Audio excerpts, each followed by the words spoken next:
Oh, excuse me. Yeah, I was feeling a little bit more relaxed tonight, so we're here on the couch just chilling.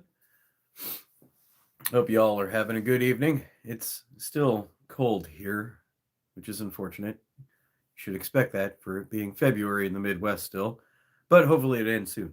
But let's get into it. Let's get through the tertiaries, guys. We're at 911 subscribers. We need to get that number back up. Keep going up, I say. But let's get to 1,000 subscribers, dude. And then, my dudes, I should say.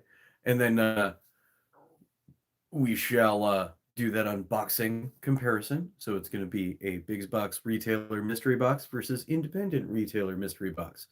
Independent we have, big box we have. Which one is going to have the better value? So we'll find that out once we get to 1,000 subscribers. Let's get to that goal. Also, pinned comment down below is the link to the Discord Task Force Shrubbery. Go over there, hang out with other weirdos like me, talk the airsoft goodness, and all that fun goodness. And we do all sorts of other fun stuff. I hang out and voice chat a lot over there, play PlayStation, sometimes play PlayStation with people on Discord, or whatever console you may have. We do games over there. I do watch parties. It's all sorts of good times over there on the Discord. Young one, what's going on, man? Good to have you. Good to have you. Always good to have you. Tertiaries. What else do I have for announcements? What else do we have going on? What else do we have going on? Oh yeah, we have this thing coming up in 32 days. If I haven't mentioned it enough, it's gonna start getting mentioned even more here on the channel. I mentioned there's a thing going on in Florida the first weekend of March, and I shall be attending. It's a event, non-event. Cutter Airsoft, if you guys know, great co-host that I got over on the Council of Airsoft Dudes. He's down in the Florida way, and he's invited a whole bunch of us throughout like Discord and live streams and the YouTubes and all the good stuff. He's invited a whole bunch of us to come out and have a nice little get out of the cold, get over into Florida and have a good time and play airsoft with the boys.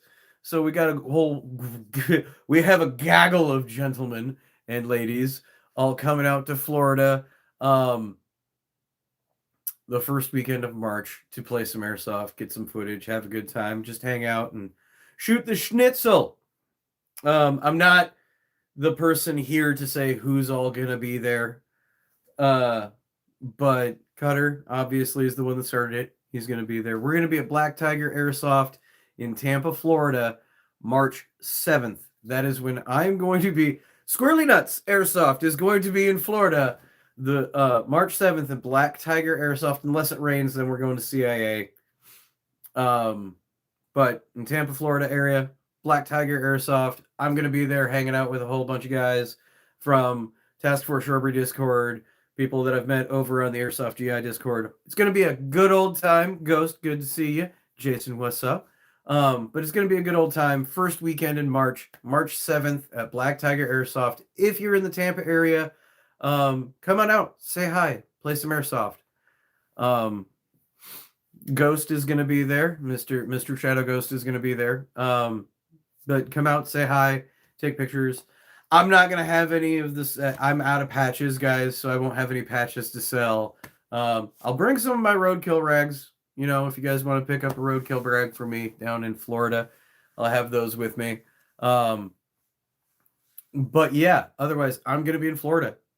First time ever. I have never been to Florida. This is going to be my first trip, guys. And I'm going out to hang out with a whole bunch of people through the glory of the airsoft community of meeting online. We're going to hang out, play some airsoft, have a good old time. We're calling it a non-event event where for us it's a thing because there's I think there's it's somewhere like 20 people coming from all over the country just to come hang out and play airsoft in Florida for a day. So yeah. Oh, thanks Ghost for that nice little shout out there for the roadkill rags. Best He says, and in my opinion, those are the best dead rags that you can have in your loadout. I mean, they're big, they're huge, they cover your whole face and head in one go. And they got a nice little hand drawn stuff in my signature. They're numbered 1 to 100. You can get them on Discord too. So join the Discord. You can get those dead rags for me on there too as well. But yeah, Florida is going to be an exciting time. It's coming up 32 days. 32 days is when I'm going to fly out. But yeah, it's going to be a blast. I'm excited to go. Also kind of get out of the cold. The beginning of March, it's going to kind of start thawing around here, but it's going to be still kind of cold. So I'm excited to get down south, get into some warmer weather, play some airsoft with the boys, and hang out, have a good old time. And I hope to see whoever else is going to come out to Black Tiger on March 7th that day as well. And we get to play some airsoft, have a good old time. So that would be all the tertiaries that I think that we got, unless you guys can think of anything I may have missed related to the channel. Oh, wait, no, I did miss something.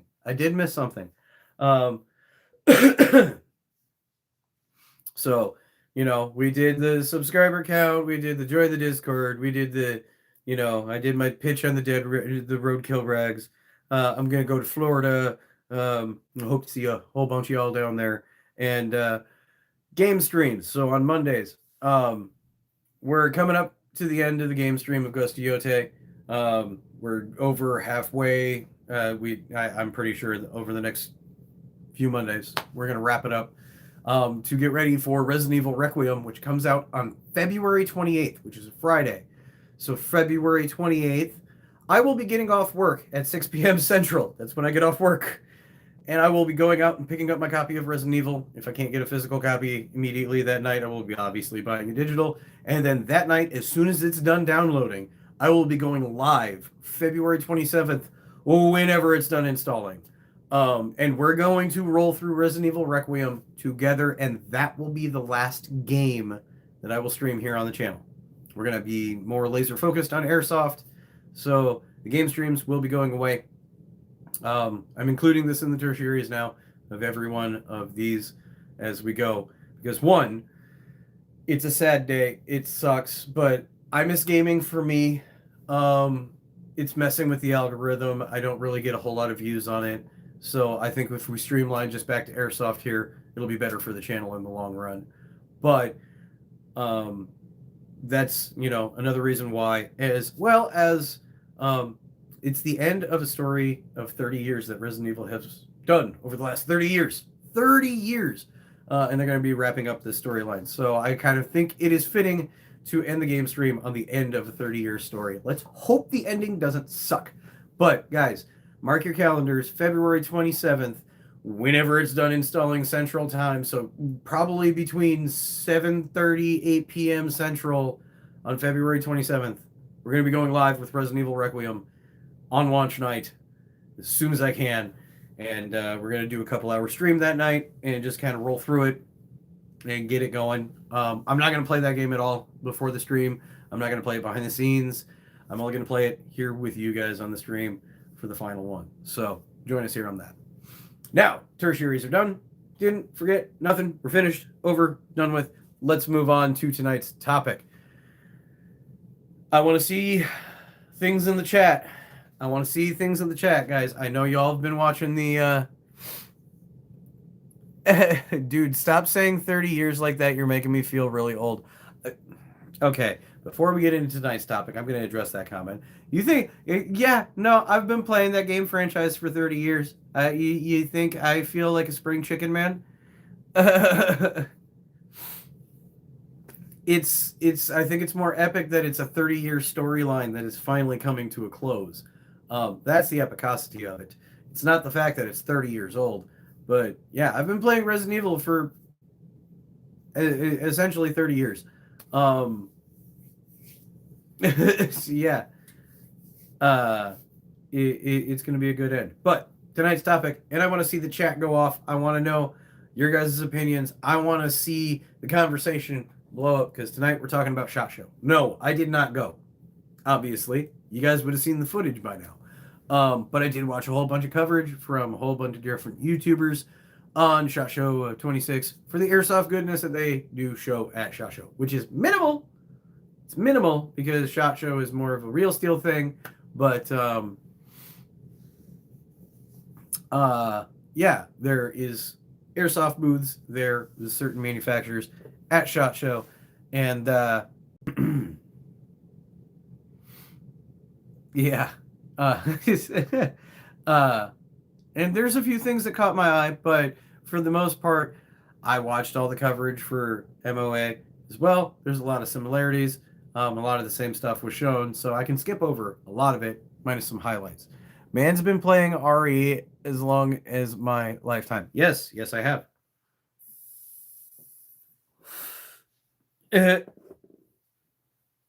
But so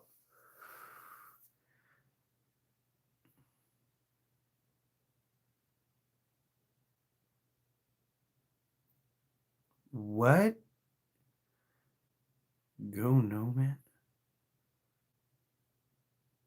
I don't know what that comment is supposed to be referencing. But anyway, let's move on to SHOT Show and things that caught my eye. And I'm gonna start off with a brand that I haven't messed around with yet. I've seen a lot of stuff on. I've looked into them. I haven't exactly, Jason. I haven't put my hands on them yet, but I've been interested. I've been watching them. They came over from the UK primarily. They're big in Europe. Specna Arms. Specna Arms had a nice little section there at SHOT Show.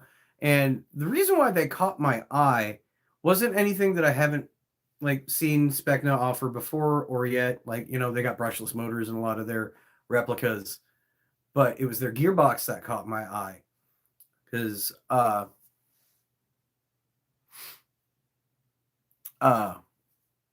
but the gearbox from Specna Arms caught my eye due to the fact of it had alignment pins and it was labeled. It's got glorious, nice, clean radius cuts in the gearbox for those stress points, which is great. It also has labeled trigger adjustment screws pre-installed in the gearbox. There's an AOE window so you can make sure that your AOE is correct. There's a pre-cocking window on the opposite side so you can see where your pre-cocking is set to, make sure it's hitting in the right settings, I should say.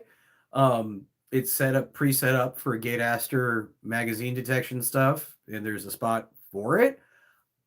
As somebody who techs on his own replicas, that gearbox is real nice. I really like anybody out there who knows what I'm talking about and has seen it.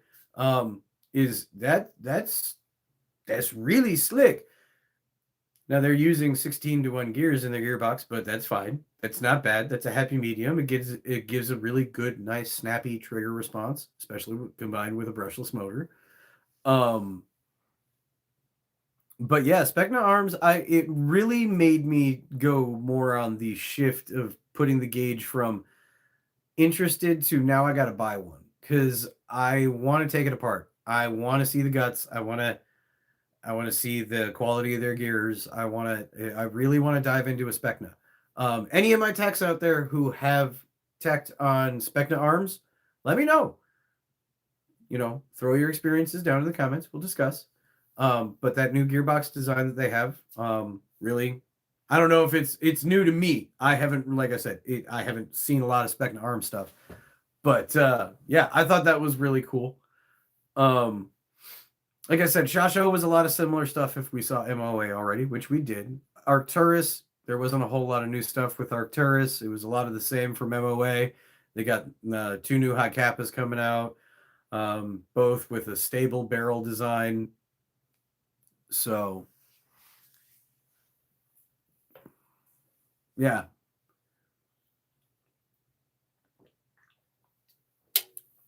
Oh, good monster. Prime Tech. Oh, Specna just copied Mancraft. Gate also copied that labeling with the Eon shell. Yeah.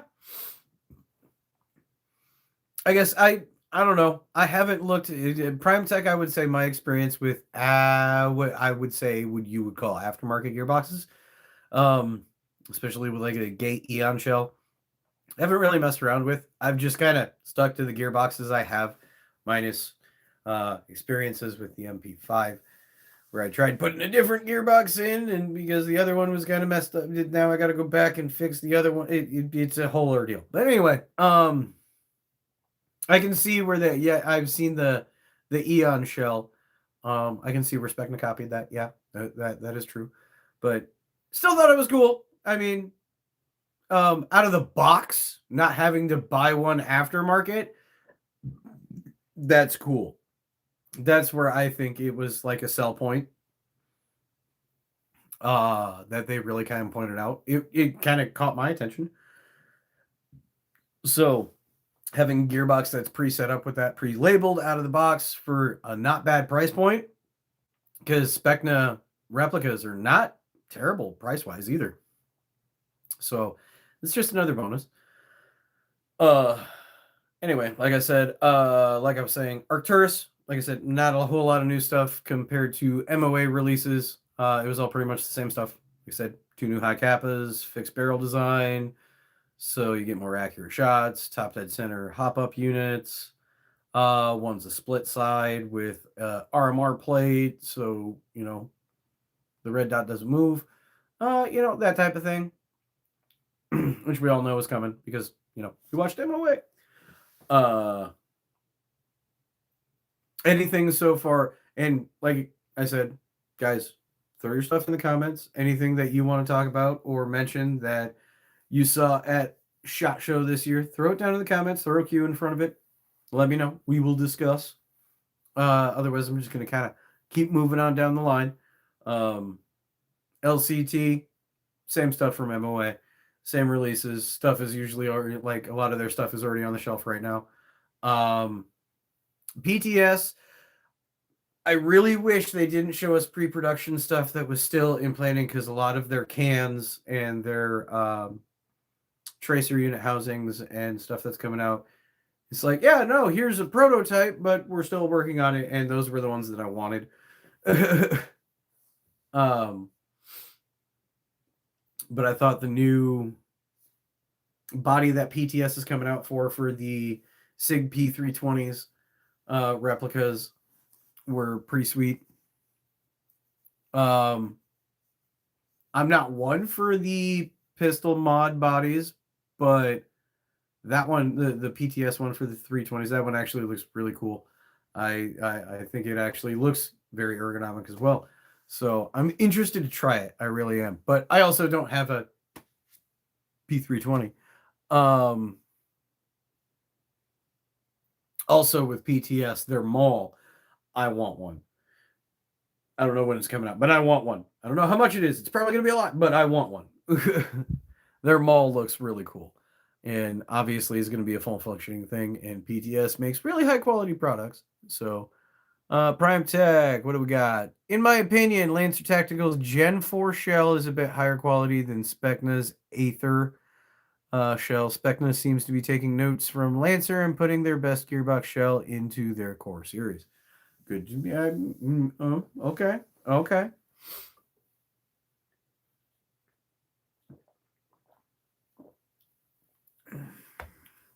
I mean, it only makes sense. I mean, Lancer is kind of making strides. Speaking of Lancer Tactical, again, more things weren't different from MOA, but there was a lot more heavier focus at SHOT Show with Lancer on their gas blowback line. Their new gas blowback MWS line. Because they got the license with SLR, they got the Type A stuff. They got the new ARC slides now actually available for pre-order. Out soon for Glock 19s and 17s, Gen 5s, which got really cool, like ported barrels and stuff. They're a little pricey, but they're cool.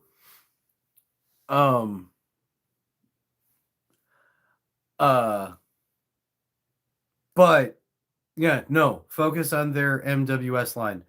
A lot of heavy focus on that, which I really, really liked, because I have one pre-ordered. I have a Mark IV. To Prime Tech, yes, they got a Honey Badger, gas blowback Honey Badger. They got the SLR gas blowbacks. They have the Guns Modify gas blowbacks. At SHOT Show, they don't show off the MGC for Mark IV because that's a Airsoft GI thing, but it's the same thing as their SLR Lancer Tactical MWS line replicas. And yes, they have a Lancer Tactical Honey Badger SLR gas blowback coming out. The only thing that sucks about the Lancer Tactical gas blowback line is it's not going to be out until June.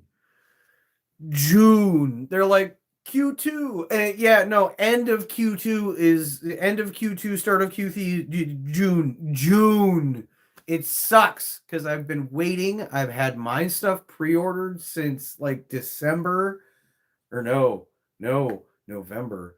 I think I pre-ordered my stuff in November. Yeah, so I've been waiting for November. It was originally supposed to be April. Now it's June. I have my magazines up, all my MWS magazines for my MWS replica pre-ordered. I have to wait till June. Pre-ordering is the way to madness. Yes, it is. But, you know, I'm a fan of Airsoft GI. I liked, you know, at the time it was before they dropped all the other Lancer gas blowback stuff. They had that one come in. I like the design. I like the SLR rail that they have on it because it's a little bit different from the other ones. So I'm keeping my pre-order. But yeah.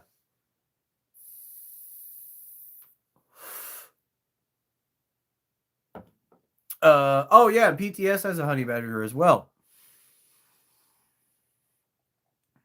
I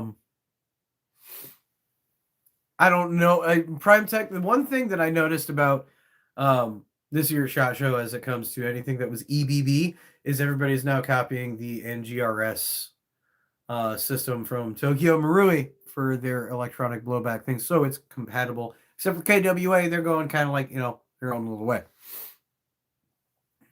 Yes, and pre-order can drive you to insanity, especially when they randomly push stuff back. But it is what it is. But I do say it's really awesome that at SHOT Show,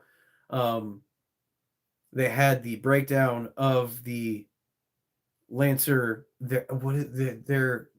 So for legal reasons, obviously, their gas system is called the ADG gas system.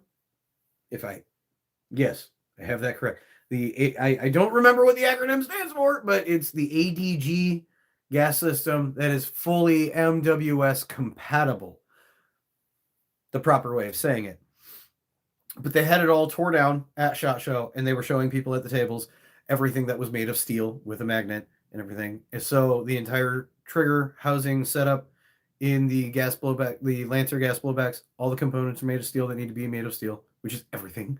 The hammer steel, but it's all made of steel. They put really high quality parts in their Lancer gas blowback systems, and I'm kind of gushing because I'm fanboying about this, but they're really good high quality parts out of the box for a gas blowback at an under $400 price point for gas blowback. That is amazing. So Lancer, I think, has cornered the market in getting affordable gas blowback replicas out.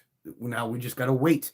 And the reason why they're delayed, from what I have heard through the grapevine in the community speak, the reason why things got delayed from April to June is Lancer does not want to release an inferior product. There were small flaws and issues that they had to correct in the designs to make them a flawless, out-of-the-box replica, which I'm totally fine with that being the reason of the delay.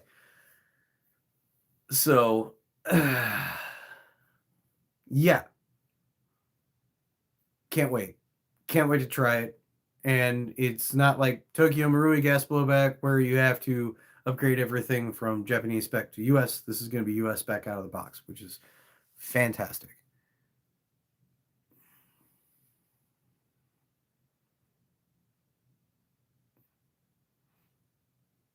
I thought it was AGS. Dude, I just know it's MWS compatible. There's so much confusion with the Lancer Tactical ADG in the HRC Heavy Recoil Club Discord. I've heard I've had to mediate to prevent misinformation from spreading. And that's the thing when you're coming up with a new gas system that is compatible with another gas system, it's essentially a clone to a point, but you have to change it so it's still your own. There's fanboys are going to be fanboys, I guess. Prime Tech. I don't know. I've looked up everything I can on MWS stuff to pre-research before I own this to see how it all comes apart and everything and functions and works and all that stuff. So I pretty much will know what I'm supposed to be looking at, and we'll see the design differences, I guess. Because this is going to be my dip in the toes with gas blowback. I don't know. But from what I've heard, everything I've heard about people that have gotten their hands on it, they have liked it. The samples have all gone really swimmingly well in the hands of people that have been able to try it out. So I'm excited to get my hands on it. We'll see when it hits the market. In June.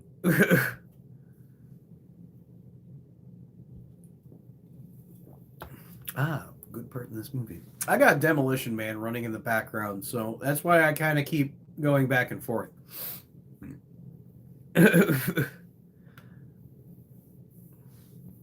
But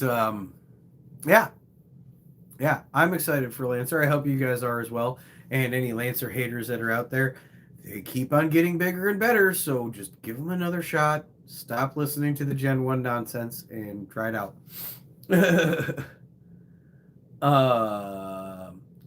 I just lost my train of thought. Where was I going after this? Yeah, it is a good movie. Prime Tech also good for you for help not spreading misinformation. There's a lot of claiming. Oh, okay. Let's dive into this. Prime Tech's apparently behind the keyboard, just going to town on this. So we're gonna go back to the gas system discussion. There's a lot claiming the OEM is Guns Modify and recently Vorsk, but I've stated otherwise. I think Bossman needs to get on with Lancer to set the record straight, as transparent as they've been. I don't know who the OEM, because I would, the Guns Modify thing kind of makes sense, but doesn't at the same time, because they're mainly they make replicas, but they're mainly like an aftermarket parts house. Like there's a back and forth that I can see on that. I don't know who the OEM is. I know they're saying that they're touting they get a lot of really high quality parts and manufacturers for these Lancers out of Taiwan. That's not, I keep my head and ears in the industry as much as I can, but I'm still building my industry connections to have my ear on the inside. You obviously have a better connection than I do, Prime Tech, for info, but I don't know. And I agree with you. I think that would be a good, because Airsoft GI is essentially the store that has really showcased Lancer the most and has helped push their new stuff the most. I think for them to do a live with Lancer, like Anthony or somebody from Lancer, sitting down with them and explaining who OEM'd the new gas system for Lancer would be a good idea. I agree with you. Dark Trees in the house, everybody. Welcome, my friend. Welcome. Dark Tree, we're talking about SHOT Show this year. What did you see on the coverage? Throw it in the chat. We will talk about it. We're kind of rolling down the pipe of skipping over the stuff that was the same of MOA and just kind of nabbing things that caught my eye and discussing those and yours as well. We're currently discussing the gas system that Lancer Tactical has created for their new gas blowback replicas. I don't think it's a spicy conversation, but Prime Tech is dropping some knowledge that he knows a little bit more than I do about myths going around the gas system for Lancer. DJ, good to have you, my friend. And everybody, please make sure you smash that like button. I see the number. It's up here on my screen. It's right there. I see it right here. There's 10 people in here and 7 likes. Press it, please. But moving down the SHOT Show line, I think we're going to jump back to or no, we're not going to jump back. Oh man, it was one I just caught the coverage of this like in the last couple days because I like Airsoft new coverage from cons. They do a really good, nice, succinct videos. And gang's all here. That's right. That's right. Even if they gave out the name, the OEM is unknown to most, if not all, airsofters. All I've stated is that they're VT-based designers are from notable brands of aftermarket parts. Okay, good to know. I didn't watch a lot of SHOT Show videos this year. Well, Cutter, if you watched a lot of MOA videos, same stuff. Same stuff. There was a lot of same stuff. But there was, I want to say it was Ultimate Airsoft. It looks like they do airsoft lubricants, maintenance kits, green gas, stuff like that. I haven't seen the label bottles before, but apparently they came up with a new green gas that is more stable in cold climates, has less part wear, doesn't smell like. I'm interested. I got to look more into it.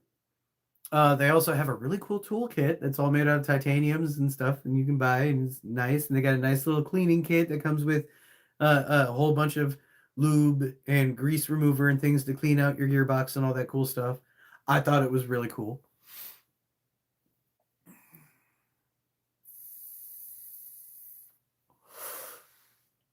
Dark Tree says, to be honest, I was really paying more attention to MOA than SHOT Show.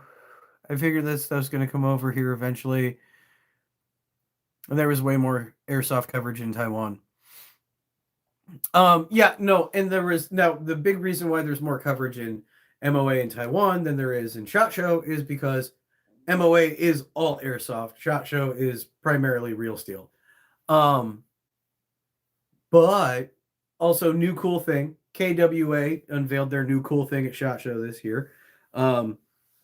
They're to not be confused with the E-Bolt from Tokyo Marui. They have the E-Volt from KWA, which is their new electronic blowback full bolt travel AEG. Looks really cool. Apparently the magazines are based off the NGRS design from Tokyo Marui, so they're kind of compatible.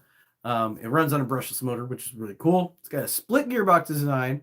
All the videos that you can find on YouTube of everybody showing off the test footage of it. Apparently, the recoil is really impressive for an electronic blowback system. Leave it to KWA to come up with something super impressive with electronic blowback because they make really, really good training replicas.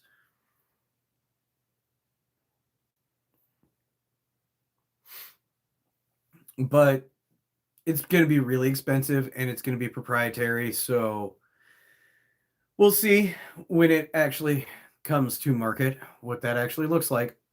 The last thing that I think that we're all going to get caught into a nice long discussion about from SHOT Show that I didn't see much of at MOA was Stingray's Airsoft. They had some of the stuff, but not all of it. Stingray Airsoft, which is a company that most of us in the airsoft community know, does a lot of launchables. They have mortar replicas, shoulder fire launcher replicas, all that really cool stuff. Um, but now they're coming out with one-time use stuff designed after a law system and a small one-time use mortar system. So you have a small collapsible shoulder fire airsoft launcher that's disposable, one-time use. I'm curious the price point, but you can pick the load and have a one-time use law launcher. Um,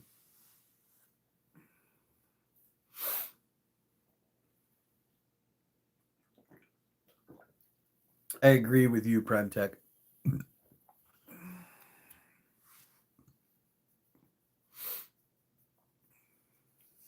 Cutter, I don't know what they did to make it better.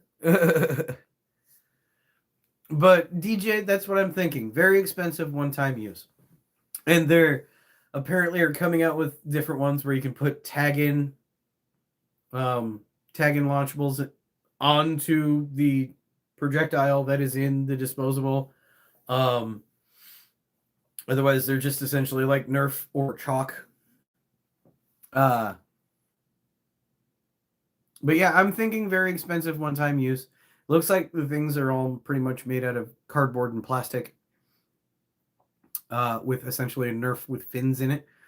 Uh, but yeah, I'm guessing you're probably looking at like anywhere between 75 to $100 a pop for a mortar or a law. But Stingray Airsoft, good idea. I'm interested to see what you all do with that price wise in the market. The other thing about Stingray Airsoft that here we go, drones, wheeled drones that come with an actual screen controller that live streams and records, and you control the drone, and it comes with a camera. And they have two different models. Two. One that's just a camera, recon only. And the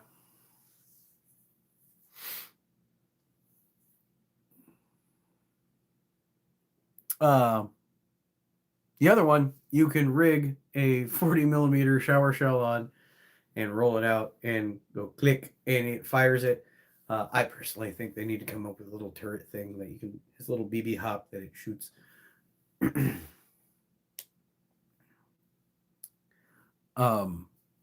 But yeah, no, little wheeled drones from Stingray Airsoft. I'm also curious about price. Yeah, those mortars are $50 a pop, then throw away. No thanks. You know, okay, for disposable launching things, those are going to be huge at like Milsim West events. Huge sales at Milsim West events.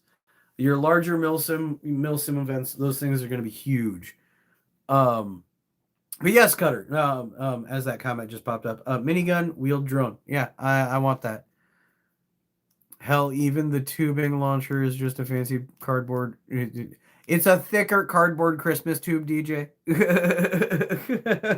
Better for turning into Star Wars lightsaber Christmas tube fighter afterwards, because it's thicker.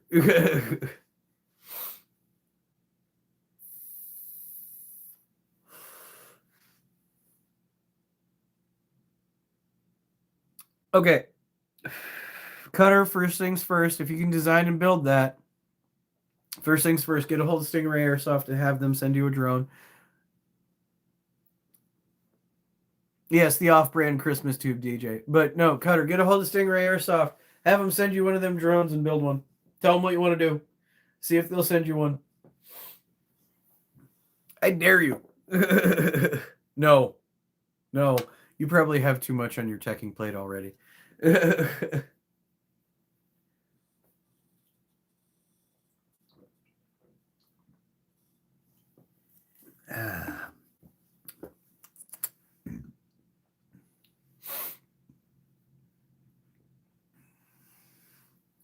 I mean, I don't want to overload your plate, Cutter, but if they do, that would be awesome.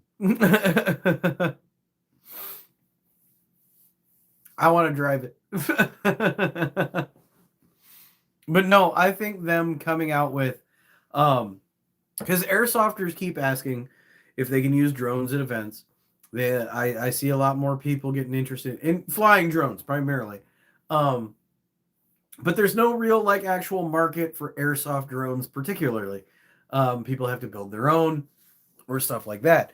for Stingray Airsoft to come out with an actual purpose-built for airsoft drone, even currently that's just wheel-based on the ground, that is really cool.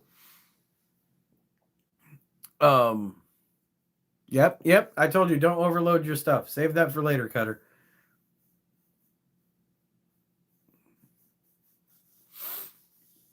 But having purpose-built for airsoft drones is a good thing to have currently, because more airsofters, when it comes to some of these milsims, they want that more realistic thing, and drones are a thing. So I kind of agree with it. I'm down. I mean, are you guys down for more drones and airsoft? I mean, we've kind of talked about it before. I know Dark Tree is. No, Dark Tree is down for more drones and airsoft. I'm down for more drones and airsoft. Um, as long as people don't, shoot at them and destroy them, because that's just rude.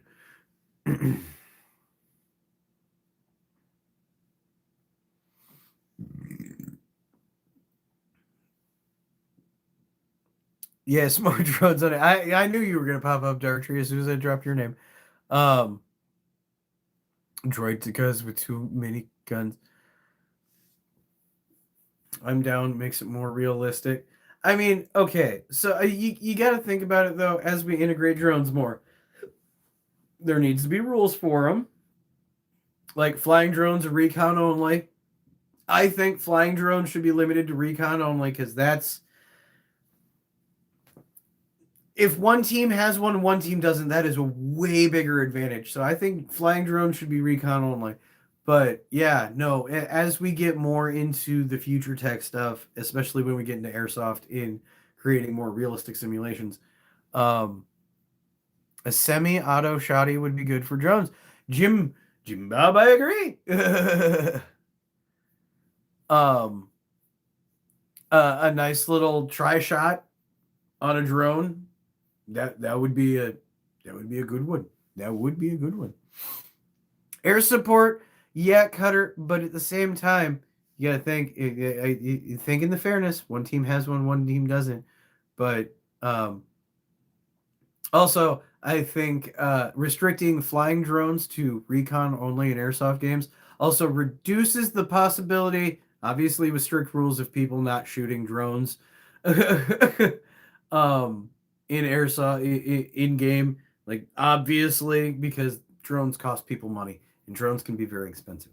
But recon drones, not air support, but recon only for air. Recon only for air.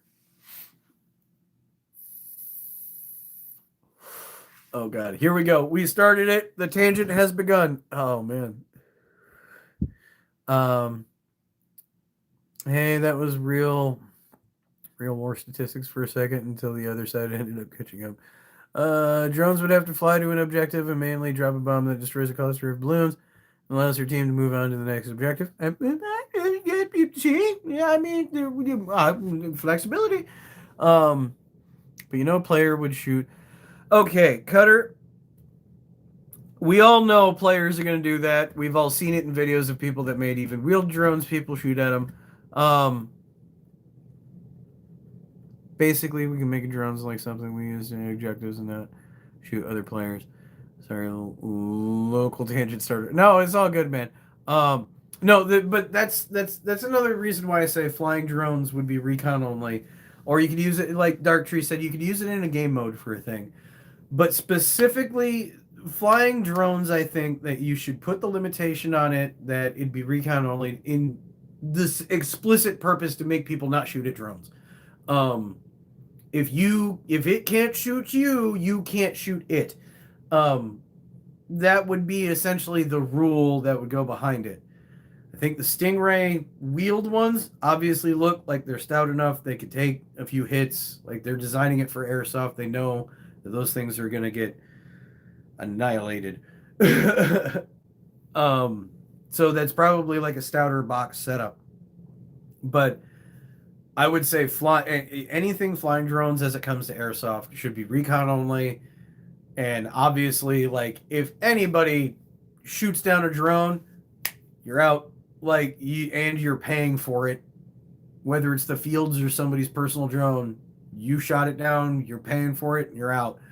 Like, that's hands down what I would do in that scenario.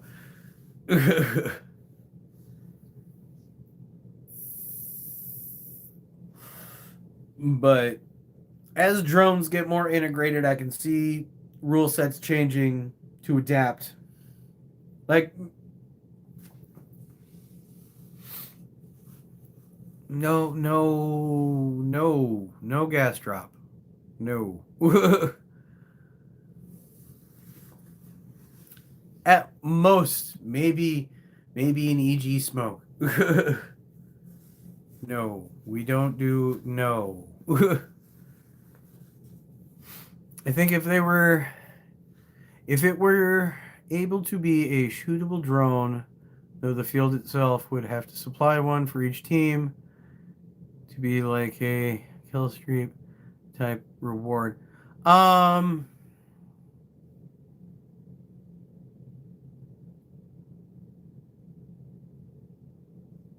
uh it I don't think fields want to do that type of expenditure to allow people to shoot at them. I I mm, I don't think no.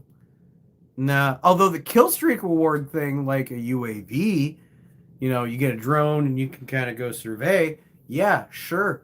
Um but I don't know fields that would want to spend that.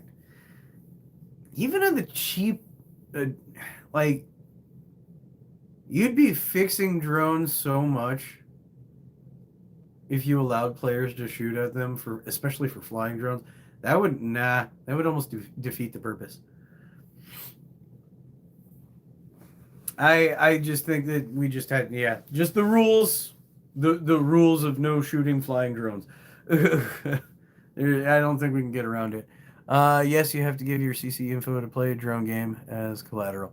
Hey man, uh, you know,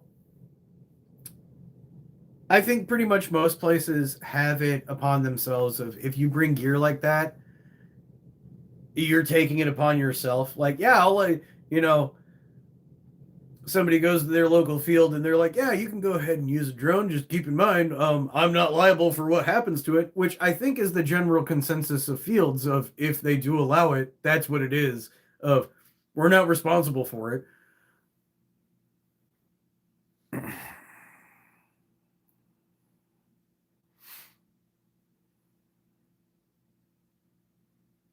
No, not shoot the drone, but use it as use it to wipe a few players and it has to land after a certain kill count. Eh, I don't know. I mean, it'd be something that could be discussed and worked about, possibly, more than likely. I mean, essentially, the way that I tell most people that don't understand airsoft is it's like playing Call of Duty in real life. So possibly, um, well, technically, the field is not responsible for any of your gear, drones included, if you decide to use them. Yeah, yeah. Like I said, like I said, most fields, if they allow it, it's just like it's your thing. If it gets shot out of the air, it's your dime. Sounds unfair. How do you defeat the drone? You don't. Like I said, it's something that it it would be something that would be discussed and worked out rule wise that would make everybody happy, I guess. It depends on the game mode that you would implement it in, how you'd be doing it, who's running the field, what's going on with it. There's so many different factors and different ideas that you can throw out for it. Um, like I said, me personally, flying things are just recon only. That's what I would say. Um, and sounds unfair. How do you defeat the drone? It may sound unfair, but it's unless you're paying for the drone, nobody's shooting at it. That's gonna pretty much be everybody's thing. And I've seen videos of people using drones in airsoft, and essentially every video that I've seen, even in the details, they say they took it upon themselves. They knew if anybody shot it, it was going to be on their dime to fix it. And yeah, I personally, people will get butthurt about it, but nah, no shooting drones unless you're paying for it. You would have to take out the pilot. Correct, archery. That would be it. Would have to three. Could have three. Nah. Again, it's just another expense that I think would just stack up over time and just. You also have to think if fields end up doing 3D printed stuff and they're spending money to add that, they're going to change your ticket price of entry to cover that as well. Like the more stuff you want the field to supply drones, cool. Now it turns into $40 to play on an open play weekend because we got drones. Keep that in mind, guys.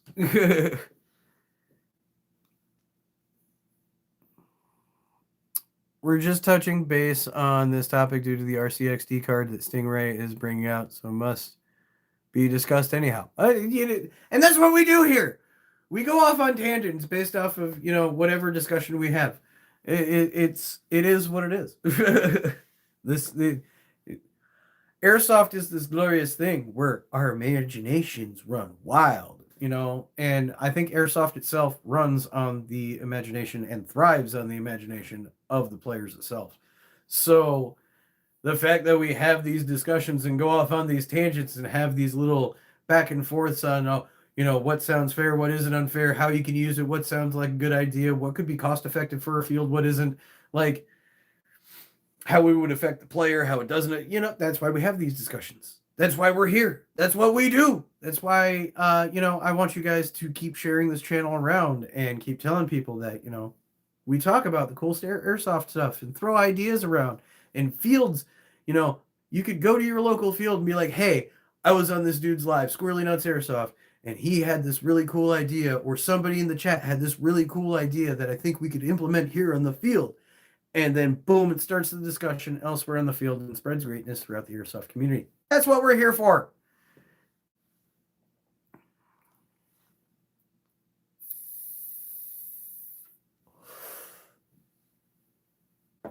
Essentially, Jim Bob, the way that I would say it is, that was how the rule would go. If it can fire back, you can fire at it, drone-wise. So it would essentially be the wheeled ones that have like the little turrets or the 40 mils, then cool, there's the no overshooting it, but as soon as you hear that tat of you hitting the drone, there's a ref. So, it's one of those things where I think there has to be an admin also relatively present to the drone so they can call the hits on the drone that you can fire upon. So that way the ref can radio into whoever is next to the person piloting the drone and going hit, and they stop for however long, unless, the camera set up on the drone has audio, which would be cool. They could hear it. But, then, hey, drone hit, down for however long, blah, blah, blah, blah, blah, or destroyed, and it gets pulled off the field. The rule sets are an ebb and flow because nobody, I think, has standardized it yet. Which we could have a discussion of that on the Council of Airsoft dudes. We could get a whole bunch of people that like Darktree.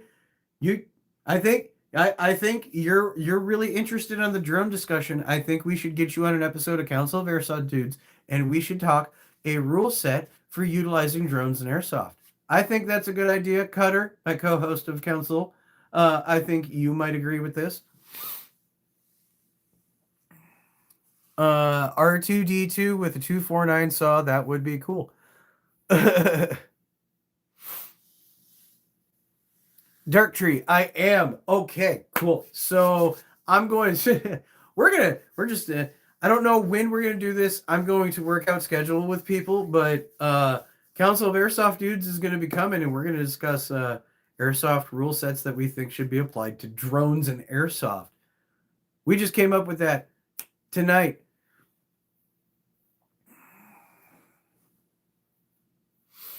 So put your thinking caps on, everybody. Keep your eyes here on the channel for the announcement for the next council meeting. And we'll do that. Uh, I think that's going to be a fruitful discussion, and I think it needs to be had. It needs to be had. I like this. I like this. This is why we go on these tangents, everybody. This is why we're here. This is why we have these discussions, so we can continue to have further episodes to advance and make Airsoft a whole hell of a lot better.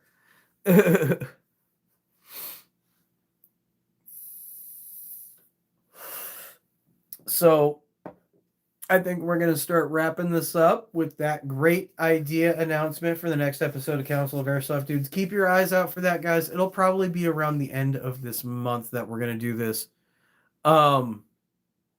So I'm going to get with my co-host Cutter for the Council of Airsoft Dudes. We're going to set this up. I'm going to get with Dark Tree and anybody else, like usual, with the Council of Airsoft Dudes. Once the announcement goes live, I will be taking volunteers. There will be a handful of seats if you want to be on that discussion. Let me know through the Discord. So click the link in the pinned comment below. Join the Discord Task Force Shrubbery, and look for the announcement for the volunteers of the next discussion for the Council of Airsoft Dudes, because we like getting as many different voices from everywhere in the airsoft community as possible on these. So Dark Tree, you have a reserved seat on the next council. So that's one already. We got Cutter, my co-host on the next council. So we'll have space for about 3, maybe 4 more people on the next council. So keep your eyes and ears out for that one. I'm going to get everything scheduled out, make the announcement, and go from there. Thank you, everybody, for coming and hanging out at the live tonight, bringing your info that you have from the SHOT Show coverage and the little bits and things that we got from there, even though most of us just watch MOA, and it's the same thing because MOA is all Airsoft. SHOT Show is a little bit of Airsoft. So we take what we can, our small little bits, and we talk about them over here. But good discussion, guys. Again, thank you for coming in. Make sure you smash that like button. Subscribe if you're not subscribed already. Become a tree dweller. Come hang out. I will see you guys Monday night for the next streams of Ghosts of Yote as we continue the hunt for the rest of the Yote 6. And then we got Talking Tactical next Wednesday. Same time, same place, here on the channel.